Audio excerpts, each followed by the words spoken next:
Assalamualaikum warahmatullahi wabarakatuh. Waalaikumsalam warahmatullahi wabarakatuh. Alhamdulillah walhamdulillah. Assalatu wassalamu ala Rasulillah wa ala alihi wa ashabihi wa mawala. Rabbi shrah li sadri wa yassir li amri wa hlul 'uqdatam min lisani yafqahu qawli. Kepada Allah yang memuji dan bersyukur, kepada Allah selalu berdoa agar kita mengucapkan salawat untuk Nabi Muhammad SAW, keluarga, sahabat, dan para mulia. Amin ya rabbal alamin. Kesempatan ini kita coba menyegarkan tentang diri kita. Jadi kalau kita lihat wahyu pertama Al-Alaq itu kita dituntut untuk memahami roh kita, siapa Tuhan kita, dan memahami kita al-insan, manusia. Kita fokus kepada manusia dan kita coba memahami kita dari sisi tahapan perjalanannya. Mungkin Bapak Guru ada yang berasal dari tanah Jawa. Orang bijak di tanah Jawa mengatakan yang itu hubungan disangkan para hubungan. Maaf ya Bapak Jawa, agak sulit diterjemahkan. Jadi kita yang itu harus tahu sangkan. Sangkan itu asal muasal, parang, sing diparani, tujuan dengan eksistensi kita sekarang asalnya dari mana dan mau kemana. Untuk referensi kita mengacu pada Al-Quran surah Al-Baqarah pada ayat 28. Di sistematika pembahasannya kita mengacu pada Al-Baqarah ayat 26. Allah berfirman, "A'udzu billahi minasyaitonir rajim. Kaifa takfuruna billahi." Ya, ini redaksinya nampak sebuah pertanyaan, tapi nuansanya penjelasan. Bagaimana mungkin kamu kafir kepada Allah? Bagaimana mungkin kamu kafir kepada Allah? Ini kan nuansanya penjelasan. Artinya agar kamu tidak terjerumus ke dalam kekafiran, ada hal yang sangat urgen yang harus selalu diucapkan. Apa itu? Wa kuntum amwatan. Ingat, dulu kamu adalah mati. Wa ahyakum, lalu Allah menghidupkan kamu. Rumah yumitukum, kemudian Allah mematikan kamu. Rumah yuhyikum, kemudian Allah menghidupkan kamu. Summa ilaihi turja'un, kemudian kepadanya kamu dikembalikan. Ada 5 fase, 5 tahapan yang dilalui oleh umat manusia. Ketika tahapan itu selalu kita segarkan dalam jiwa kita, insya Allah kita tidak akan terjerumus ke dalam kekafiran. Ini jaminan. Dan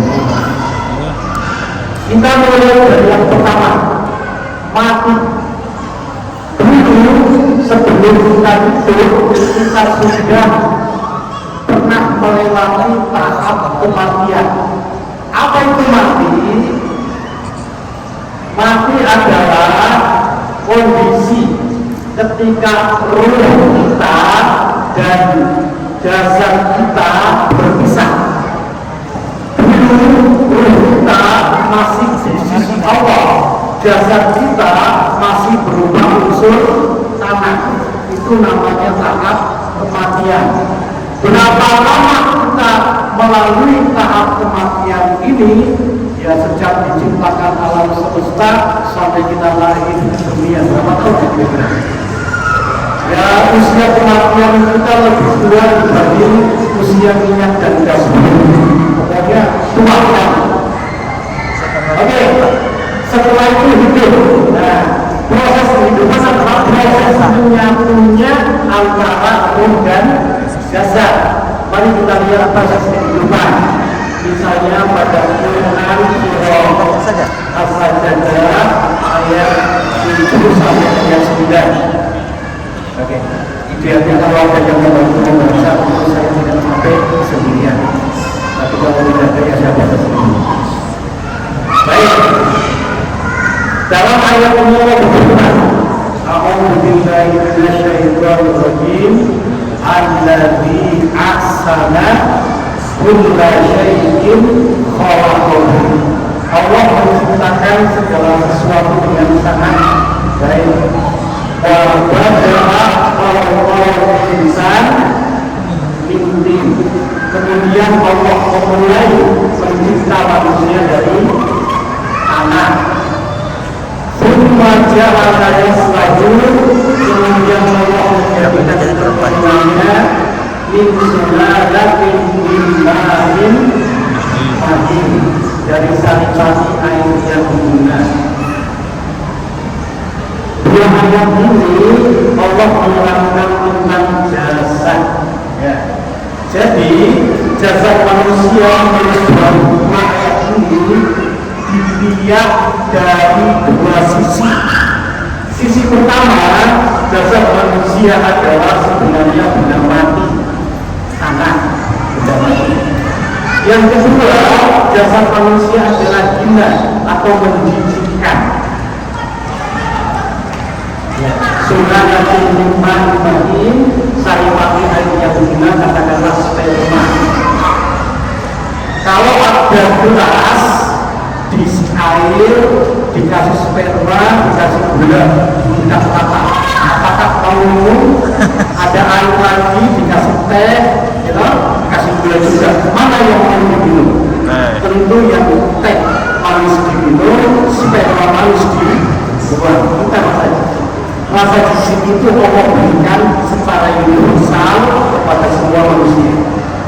Setelah menjadi manusia, jasad ini tetap dalam kondisi mati.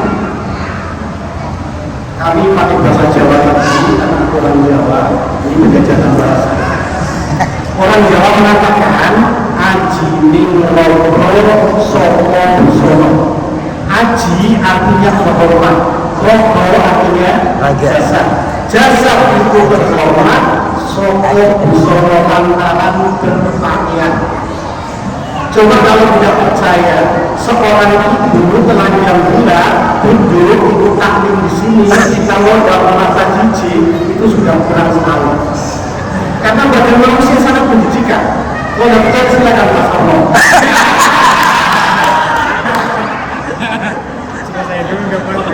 Kalau bukan duduk di sini, lebih enak ya kamu. Jadi dua hal ini betul-betul Allah katakan dalam Quran. Ini akan terus berlanjut sampai mati. Coba seorang katakanlah namanya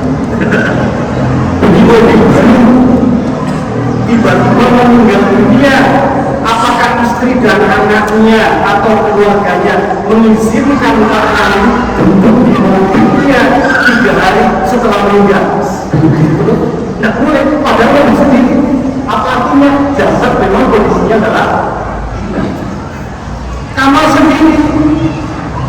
Ketika sudah meninggal, keluarganya juga melarang orang mati jasadnya berada di kamar sendiri. Luar biasa. Baik.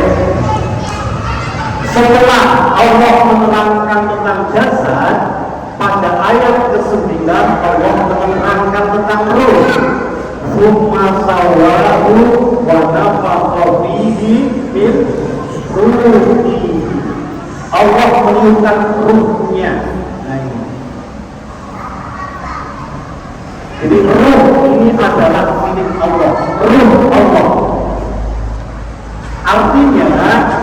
disebut hidup adalah perpaduan antara unsur kehinaan sama unsur ketinggian, padu yang satu.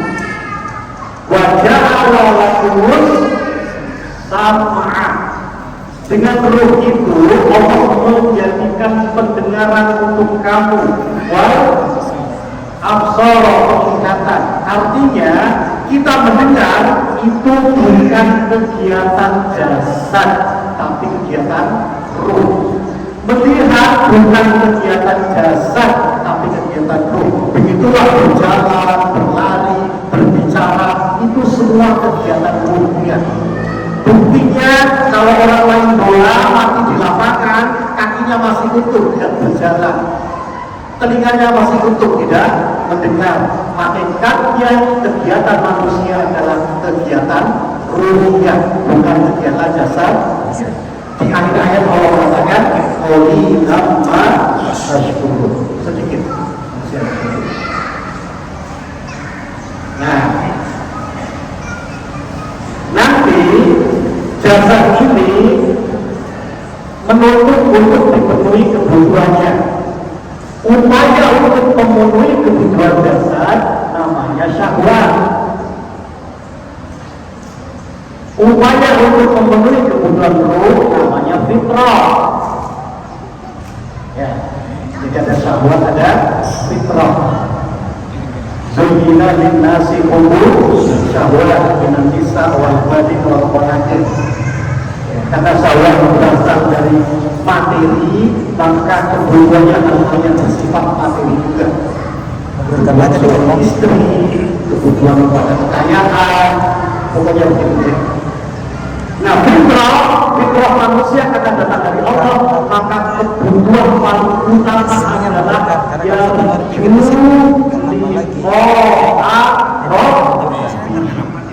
kebutuhan fitrah dari Allah adalah merindukan ketemu Tuhan. Kalau ini jasad rindu ketemu suami, rindu ketemu istri, kan begitu? Tidak apa-apa. Luar biasa. Kecuali kalau 1 bulan, 1 bulan dan pulang, begitu pulang anak-anak tidak sekolah kecil, jadi tidak selalu pertemuan itu. Yes. Tetapi kerinduan ketemu Allah, ketemu Allah, ini sesuatu yang sangat mengakar dalam jiwa kita, yang harus kita dengar dengan baik. Jangan sampai kita tidak mendengar cerita jiwa karena kita selalu mendengar cerita syahwat. Ketika cerita syahwat kita dengar terus, cerita jiwa kita dengar, itu namanya fitrah tertutup, jiwa tertutup. Khotamallahu ala qulubihim. Itulah hakikat kekafiran. Tahu apa? Kafir itu bahasa Inggrisnya kafarno, tertutup. Ini spidol tertutupi. Pentingnya. Adakah penting spidol? Ada. Bisa dipakai tidak? Itu dipakai harus dibuka. Membuka bahasa Arabnya al-fathu, fatah ayat tahu. Siapa yang kemenangan dalam Islam disebut al-fathu, terbuka. Apa bentuknya? Wa ra'aitan nasa yadkhuluna fi dinillahi afwaja. Ketika manusia kembali pada fitrah untuk masuk ajaran agama Allah, kita terbuka. Baik, kita tidak terangkan ini, kita fokus di sini saja. Nah, hidup ini diformulasikan sebagai al-hayatul dunia. Apa arti dunia? Singkat. Jadi ada 5 tahapan. Tahapan paling singkat itu sekarang ini. Dulu waktu mungkin bermiliar tahun begitu pun nanti. Tapi khusus di sini sangat singkat sekali. Sebagai gambaran singkatnya, Allah memberi perbandingan. Wa yasta'jilunaka bil adzab wa la yukhlifallahu wa'dahu inna yawman 'inda rabbika ka'alfi sanatin mimma ta'udun. Satu hari di sisi Allah sama dengan 1000 tahun dari tahun yang kamu hitung. Mimma ta'udun, ta'udun, dari tahun yang kamu hitung. Bagaimana konsep kamu menghitung tahun? Coba tolong dibukakan Al-Quran. Konsep menghitung tahun. Surah Yunus ayat 5. Coba dibuka. Surah Yunus surah 10 ayat 5. Bagaimana konsep menghitung tahun?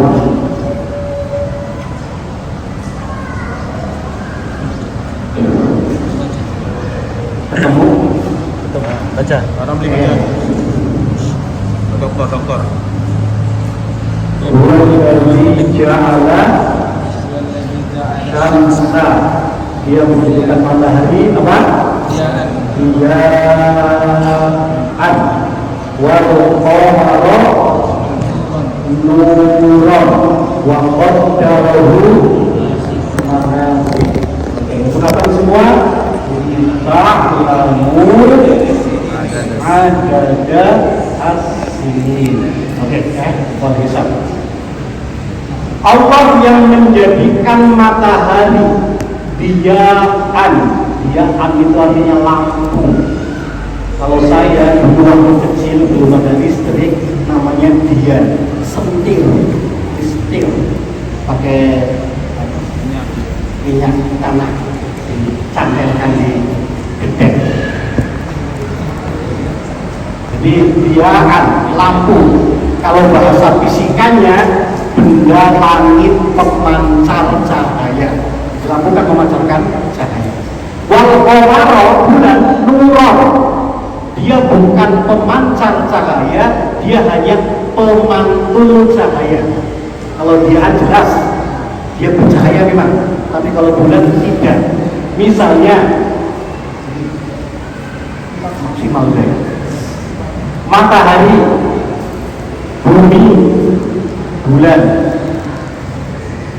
Ketika matahari bersinar, sinar matahari menerpa bumi, maka belahan bumi yang menghadap matahari namanya siang.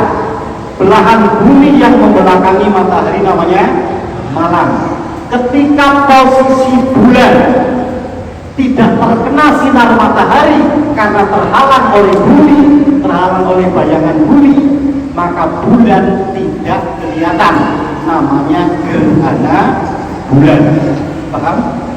Nanti kalau bulan sudah muncul ke sini baru kelihatan. Artinya apa?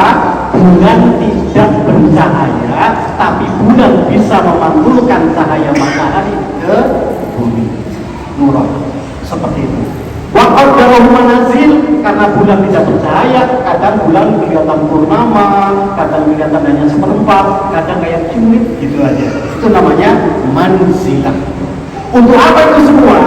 Lita'lamu adadas sinin, agar kau mengetahui bilangan tahun. Ya, bumi berputar mengitari matahari. Perputaran bumi mengitari matahari namanya revolusi. Satu kali bumi berputar, usianya sekitar 35 seperempat hari. Yang seperempat itu digabung pada bulan Februari, sehingga 4 tahun sekali Februari berusia 29 hari. Namanya tahun kabisat. 3 tahun berikutnya Februari berusia 28 hari, namanya tahun Basitok. Ingat ini ya, nanti pelajaran di sekolah ada. Artinya kalau bapak ibu ada yang lahir tanggal 29 Februari, ulang tahunnya 4 tahun sekali. Itu sangat mirip. Tahun yang berpatokan pada perputaran bumi mengitari matahari itu disebut tahun Syamsiyah. Tahu ya? Atau bahasa kerennya heliosentris, tahun yang berpatokan pada matahari. Oke. Bulan berputar mengitari bumi. 1 kali revolusi bulan itu namanya 1 bulan. Bulan dan bumi bersama-sama mengitari Matahari satu kali perputaran ini sama dengan 12 kali begitu ya perputaran dari bumi, mulai dari Muharram, Safar, Rabiul Awal, Rabiul Akhir, Jumadal Ula, Jumadal Ukhra, Rajab, Sya'ban, Ramadan, apalagi Syawal, sekarang Dzulqa'dah, terakhir Dzulhijjah.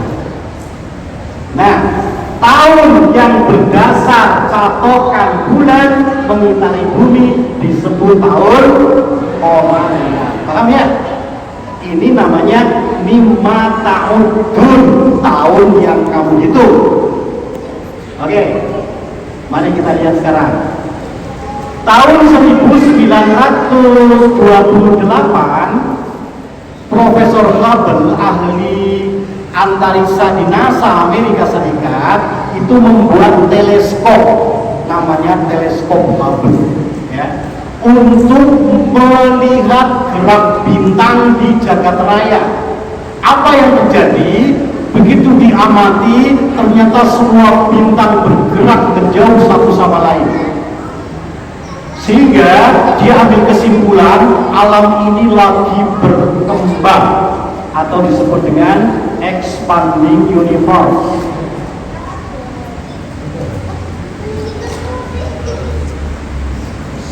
Kalau kita lihat Al-Quran surah Al-Zariyat ayat 47, Allah menyatakan sangat jelas, wassama'a, langit itu, jagat raya itu, banainaha, kami bangun itu langit bi'aidin, dengan tangan saya. Allah katakan wa inna, dan sungguh kami lamusiun, kami meluaskan jagat raya. Jagat raya diluaskan, atau bahasanya siapa tadi? Profesor Hubble, expanding universe, alam berkembang. Almarhum Profesor Baikuni, guru besar PIPA UGM, pimpinan umum 8 ya.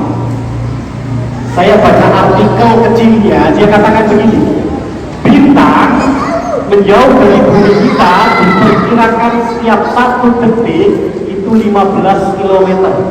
Berarti kalau 1 menit 15 kali 60, berapa nih? 900 km. Kalau 1 jam kali 60 lagi, berapa ini? 54.000 km. Oke, bandingkan dengan pesawat Boeing 737 seri 900 ER. Kalau dari Batam ke Jakarta, ketika pesawat sudah mulai turun dari ketinggian 35.000 kaki di atas permukaan laut menuju bandara tujuan, biasa pilot memberi informasi. Ya, salah satu yang diinformasikan bahwa pesawat ini menempuh jelajah misalnya 825 km per jam. Pesawat 825 km per jam. Sementara alam berkembang 54.000 km per jam. Jadi kecepatannya berapa? Lebih 60 kali lipat. Cepat sekali perkembangan. Akhirnya mau bagaimana alam ini? Kan gitu. Teori yang masyhur di kalangan ilmuwan, bukan ulama tapi ilmuwan, disebut dengan teori gravitasi. Gravitasi itu begini, kalau saya lempar spidol sekuat tangan saya sampai teklek sekalipun, siapa tahu bahasa Indonesianya teklek, ini bahasa Jawa, tahu bahasa Jawa? Apa bahasa Indonesianya teklek? Tengkleng. Sampai ini apa namanya, kayak bergeser benar.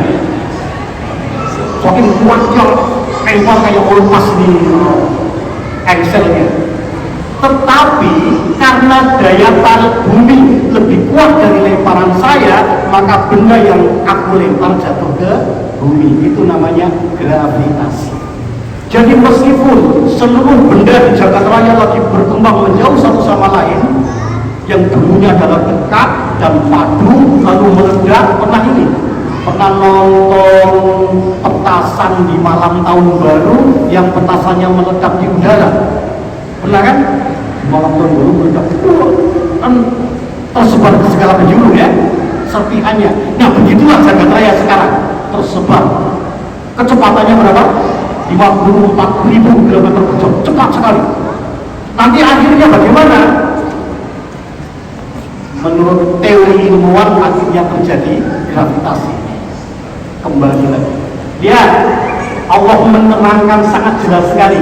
Misalnya pada surah Al-Anbiya, Al-Anbiya itu surah ke-21 ya, pada ayat 104, Allah berfirman begini, Yaumah, pada hari kiamat nanti, natwis sama'a, jagat raya saya gulung kembali. Jauh sekarang meledak gitu, menyebar ke segala arah, nanti natwi gulung kembali. Katoi sijili lil kutub, menggulung lembaran kertas padat sekali. Nah, kepadatan itu kalau para ilmuwan menyebutnya sebagai indefinitive density, kepadatan yang tidak bisa didefinisikan.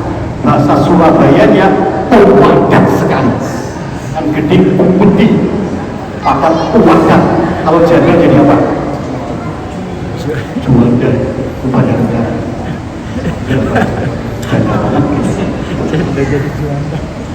Ya. Jadi kama badakna awala khalqin, sebagaimana awal penciptaan jagat raya itu padat seperti itu, meledak, tersebar, nu'iduhu, nanti kami kembalikan lagi. Apa kata Allah? Wa'dan alaina, itulah program saya untuk jagat raya ini. Inna kunna fa'ilin, pasti kami melakukannya. Itu pasti akan terjadi.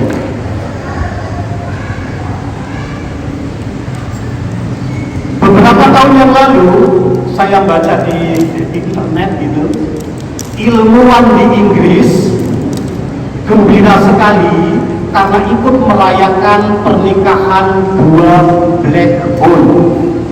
Pernikahan dua black hole. Black artinya hitam, hole artinya lubang, lubang hitam. Ada pernikahan dua lubang hitam. Pernah beli bingung bikin jus, kan terputar airnya di tengah itu kayak ada lubang kecilan ya, apapun yang ditaruh di situ terbawa masuk gitu ya. Bapak-bapak pernah naik perahu Mancing, kelompok atau apalah, di saat air pasang terus air dari daratan tabrakan, itu kadang ada harus berputar kencang sekali. Itu kadang ada kayak lubang juga, kalau perahu mendekat ke situ akan tertarik masuk. Atau mungkin Bapak Ibu pernah lihat angin puting beliung berputar, anjlok naik ke atas. Kalau dekat kadang rumah juga terbawa naik. Di kepala kita juga ada itu. Nah itu black hole. Jadi ada begitu. Di jagat raya kan berputar terus, sehingga banyak black hole. Ada dua black hole yang sudah pacaran kira-kira 4 miliar tahun PDKT. Nah, beberapa tahun yang lalu gabung menjadi satu. Diketahui oleh ilmuwan Inggris. Gembira sekali. Untung jaraknya dari tata surya kita itu masih bermiliar tahun. Andai kata dekat, tentu matahari nanti akan tergulung masuk, kan begitu. Karena matahari bumi kan kayak barang terapung aja di air gitu ya. Kalau berputar harus berputar akan masuk. Ketika matahari masuk tentu tergulung. Namanya apa? Idza syamsu kuwirat wa idza nujumu kadarat. Ngeri juga. Ya, ketika seperti itu terjadi, idza zulzilatil ardu zilzalaha, tentu tidak ada lagi tahun syamsiah karena matahari sudah hancur, tidak ada patokan tahun syamsiah. Tidak ada juga tahun qamariyah karena bulan juga sudah hancur. Itulah yang disebut dengan yaumul akhir, hari akhir dalam perhitungan kita. Tapi waktu tetap berlanjut. Setelah hari akhir ada namanya akhirat. Kan gitu. Wabil akhiratihum yuqinun. Di akhirat sana satu hari kalau kita konversi dengan tahun Syamsiah ataupun dengan tahun Komariah itu satu hari sama dengan 1000 tahun. Oke, silakan belajar matematik. Satu hari sama dengan 1000 tahun. Lalu kita dijatah hidup 70 tahun. Setelah itu meninggal dunia. Hakikatnya berapa jam? Oke, siapa bisa begitu? Matematik dari Allah. Sulit juga loh matematik itu. Satu hari sama dengan 1000 tahun. Kok umur kita hanya 70 tahun? Hakikatnya berapa jam? Oke, siapa mau menghitungkan? Pas apa mau? Wah, tidak lulus matematik hari ini.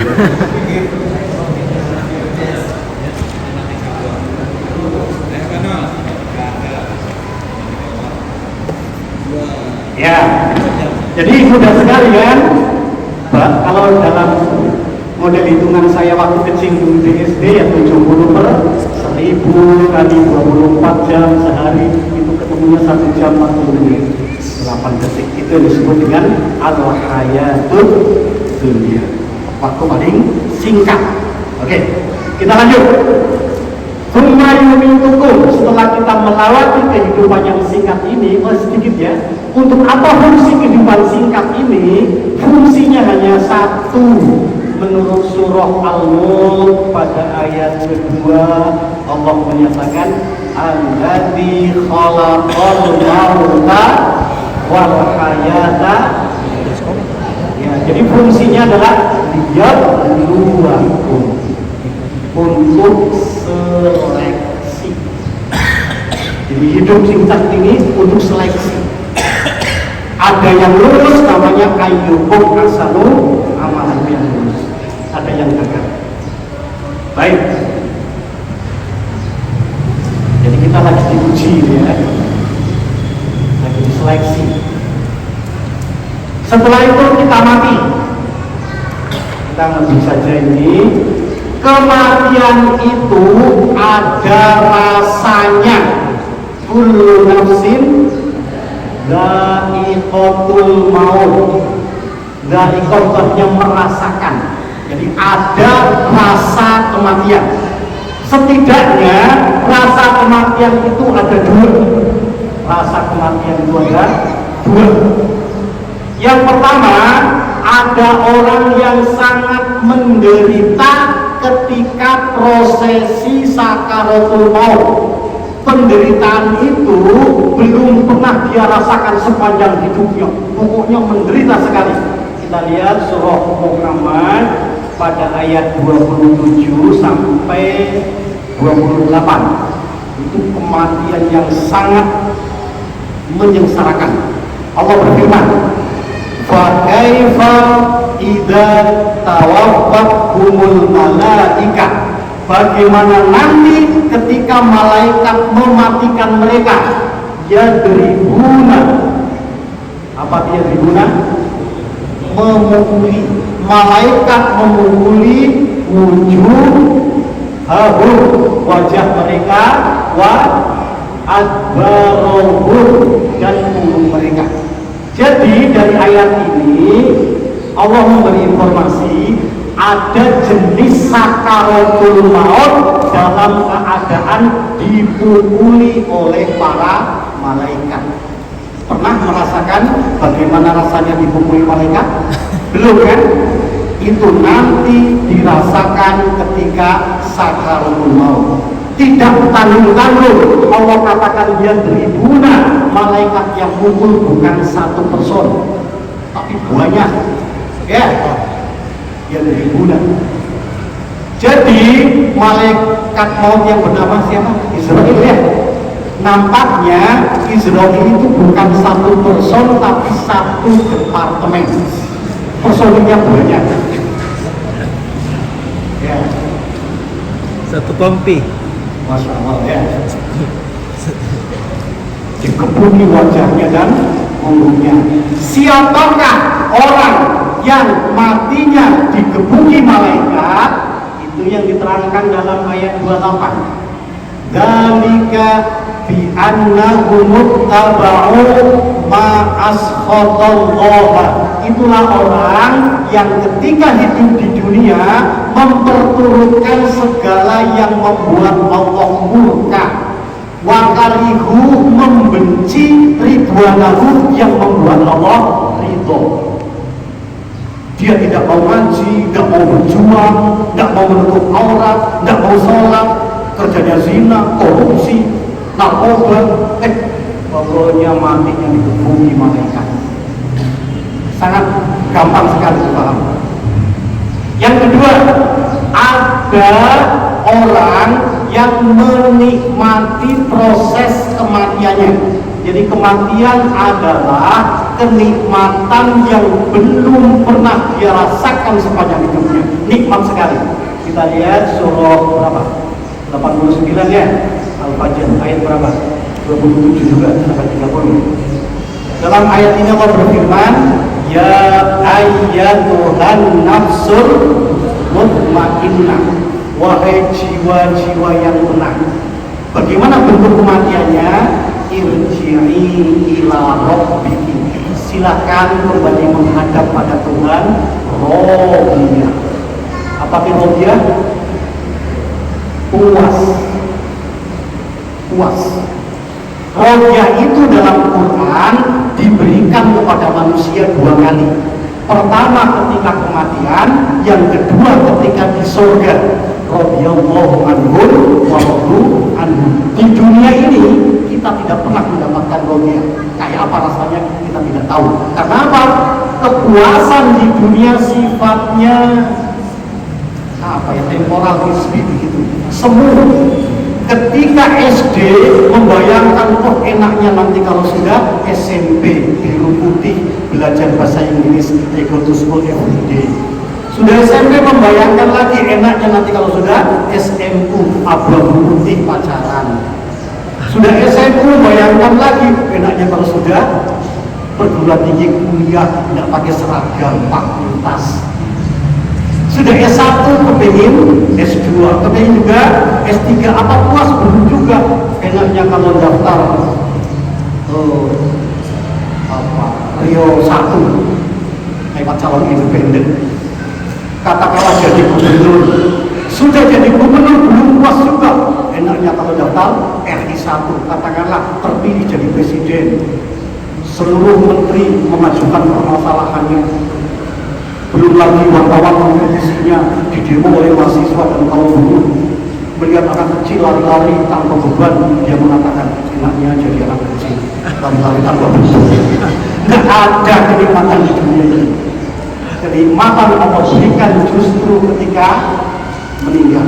Siapakah orang yang meninggalnya nikmat? Satu saja, an-nafsul mutmainnah, orang yang jiwanya tenang. Siapakah orang yang jiwanya tenang? Ala bidzikrillahi tatmainnul qulub. Orang yang jiwanya tenang adalah orang yang zikir kepada Allah, ingat kepada Allah. Tahu konsep zikir? Setidaknya ada 3 konsep zikir. Yang pertama, wadhkur isma rabbika, ingat asma Allah, asmaul husna. Yang kedua, wadhkurullaha kadzikrikum aba'akum, ingat kepada Allah itu seperti ingat pada keluarga.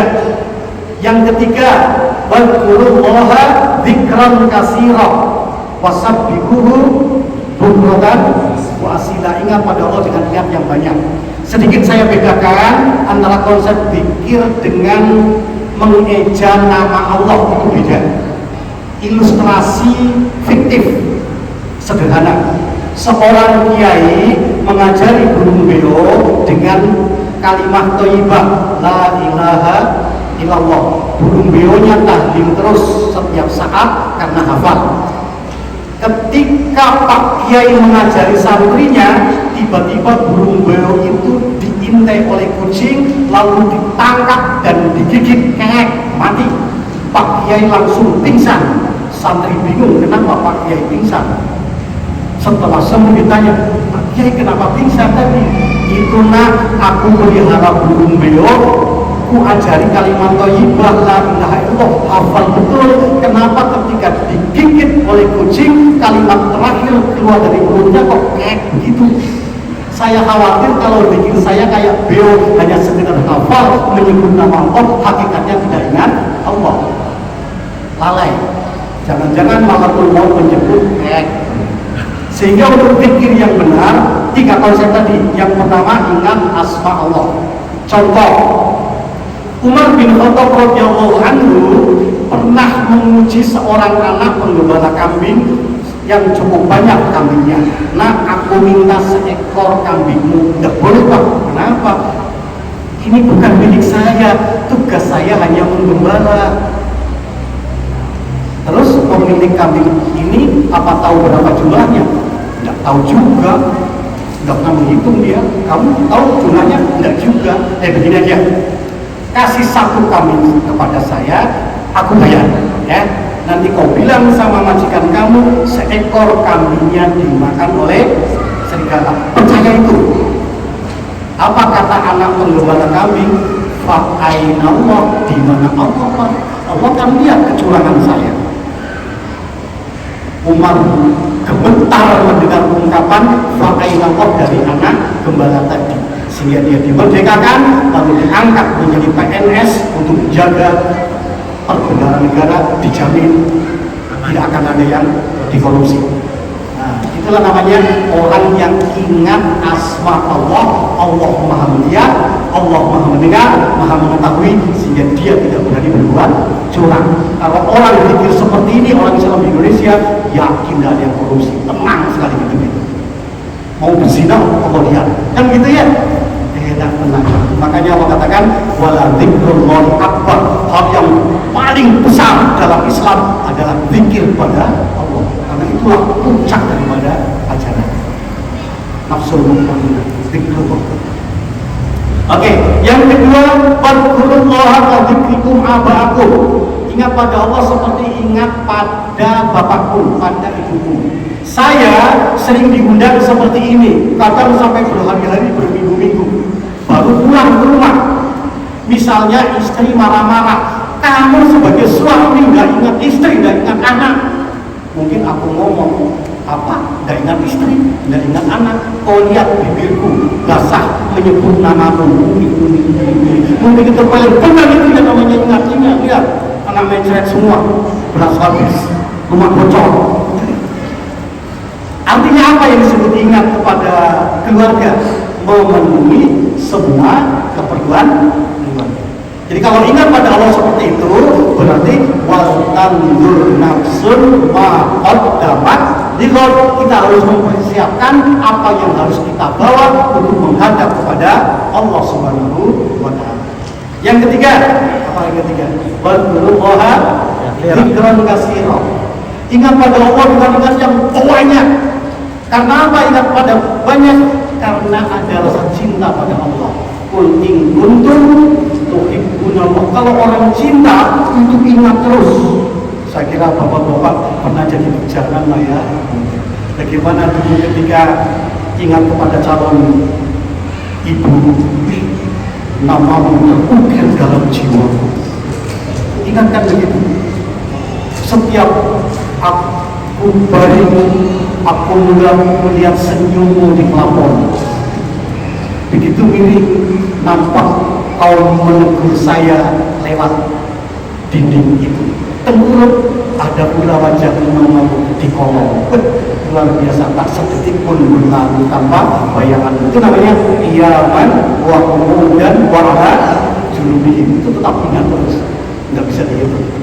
Insya Allah kalau kita zikir seperti itu, menikmatinya adalah irji'i ila rabbiki radiyatan mardiyah fadkhuli fi ibadi wa dkhuli jannati. Untuk apa kita dikembalikan pada Allah? Menurut Al-Quran surah Al-Baqarah ayat 281, kita dikembalikan kepada Allah itu dalam rangka untuk menerima keputusan akhir. Wattaqu yauman, hendaklah Anda mempersiapkan diri menghadapi hari turja'una fihi ilallah, ketika saat itu kita dikembalikan kepada Allah. Untuk apa? Summa tuwaffa kullu nafsin, tiap-tiap orang diberi balasan secara sempurna, maka sabar sesuai perilaku masing-masing, wa hum la yuzlamun, tidak ada yang dirugikan. Seperti itu. Nah, kalau kita melihat Al-Quran, balasan atau bonus waktu itu setidaknya ada 5. Kita sebut saja ya.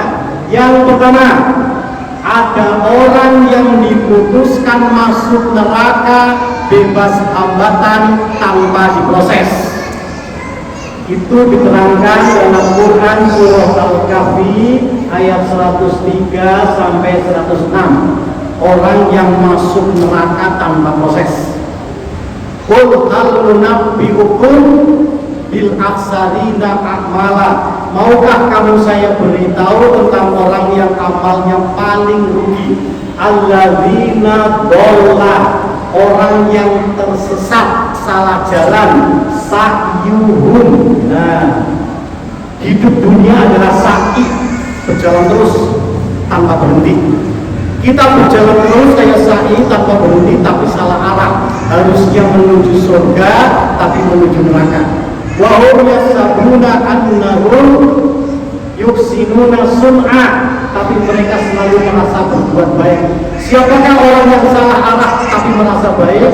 Ulaikal ladzina kafaru bi ayati rabbihim. Itulah orang yang kafir terhadap ayat Allah. Orang yang merasa baik tanpa Quran, tidak mau ngaji, tidak mau sholat, tidak mau berjuang, tapi merasa baik. Untuk orang yang seperti ini, fahabita a'maluhum, amalnya musnah. Lalu Allah katakan, falan nuqimu, kami tidak mengadakan lahum untuk mereka yaumal qiyamati, pada hari kiamat tidak mengadakan apa? Waznan, tidak mengadakan penimbangan. Amalnya tidak perlu ditimbang, dan jazaa'uhu jahannam, balasannya langsung masuk neraka jahanam. Itu kelompok pertama, orang yang salah jalan merasa baik tanpa jalan Allah. Saya orang Jawa, di Jawa ada yang persis seperti ini. Orang tua mengatakan pada anaknya, dengar yang bukan Jawa tahu apa ya dengarnya. Dia katakan, "Le, yang ini rasa mikir neko-neko, rasa sholat, rasa ngaji, sing penting mangan warung, yang nggak menangkap keluar."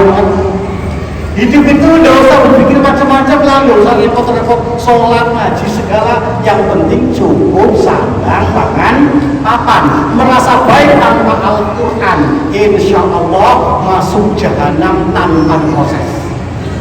Itu kelompok pertama. Ngeri. Ya, jangan main-main dengan Al-Quran. Yang kedua, orang yang divonis masuk neraka setelah melalui proses penimbangan. Fa amma man khaffat mawazinuhu fa ummuhu hawiyah. Setelah ditimbang, amal baiknya defisit, amal buruknya surplus, dia di hawiyah. Ketiga,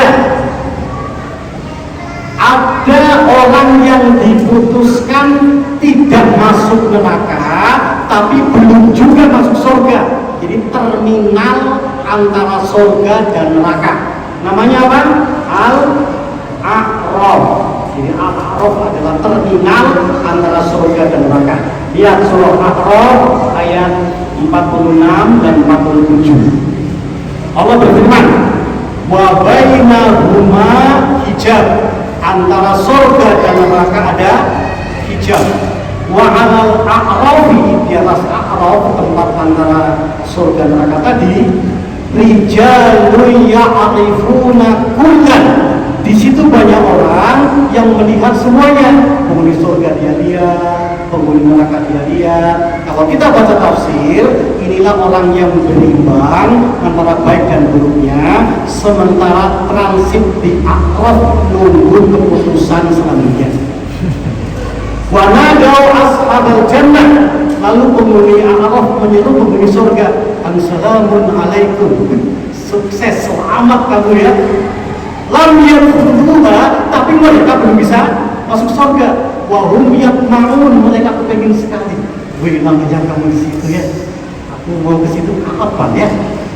Wa idza surifat absaruhum, ketika pandangannya diarahkan tilqa'a ashabina, menuju penghuni neraka, mereka berdoa, Rabbana la taj'alna ma'al qaumil zalimin, ya Allah jangan kau gabungkan kami bersama kaum yang zalim. Oke, yang keempat, ada jenis keputusan orang dimasukkan surga setelah diproses.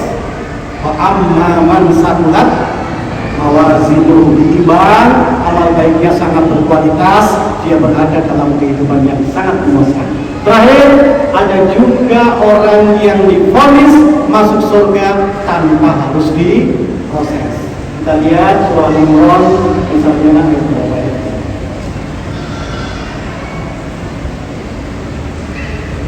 Ayat 169, 170. Dalam ayat ini Allah berfirman, A'udzubillahi minasyaitonir rajim, wa la tahsabanna alladziina qutilu fi sabilillahi amwatan. Jangan sekali-kali kamu mengira bahwa orang yang gugur di jalan Allah itu mati. Tadi subuh kita membaca surah apa? Al-Imran ayat 157. Luar biasa. Ternyata orang yang tetap bisa bila sampai kutil tuh sampai terbunuh atau mati, itu memang langsung diampuni dosanya, langsung berada dalam rahmat Allah. Dalam ayat ini Allah katakan, wala tahsabanna alladziina qutilu fi sabilillah. Jangan kau anggap orang yang berada di jalan Allah sampai tetes darah terakhir itu mati. Tidak. Bal ahyaun, sejatinya sekarang mereka masih hidup, inda rabbihim, di sisi Tuhan mereka, yurzaqun, lagi menikmati rezeki. Asbabun nuzul ayat ini berkaitan dengan para sahabat Nabi yang gugur ketika perang Uhud. Sekitar 70 sahabat yang gugur diabadikan dalam ayat ini. Sekarang mereka tidak mati, sekarang mereka masih hidup. Hidup di mana? Ahyaun inda rabbihim, hidup di sisi Rabb mereka, yurzaqun, lagi diberi rezeki. Para mufassir menafsirkan, hidup di sisi Tuhan mereka, mendapat rezeki adalah surga. Kalau sekarang sudah surga, tentu nanti pada hari kiamat tidak lagi ditimbang. Lalu di ayat ini Allah katakan, farihina, sekarang ini mereka gembira sekali, farihin, bersuka cita, bima atahumullah min fadli, oleh karena karunia yang Allah berikan. Lalu Allah lanjutkan, wa yastabshiruna, mereka itu optimis, billadzina lam yalhaqu bihim, bahwa generasi di belakang mereka, kita ini, mereka masih berharap, optimis ada generasi yang mengikuti jejak mereka, hidup di jalan Allah sampai hembusan nafas terakhir atau sampai ketika terakhir. Jadi mereka masih berharap ada orang yang belum jumpa dan mereka bil khalfihim, mengikuti jejak mereka.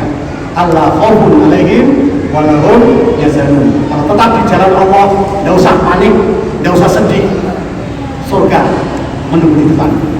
Baik, barangkali ini aja bisa kami kemukakan. Jadi kita coba perbaiki kita punya pemahaman pada tahapan perjalanan, ya kita tahu mana yang harus kita lalui dan mana yang harus kita hindari. Dengan demikian mudah-mudahan kita tidak terjerumus dalam kekafiran dan kita bisa selamat menjalani tahapan hidup sampai akhir. Assalamualaikum warahmatullahi wabarakatuh.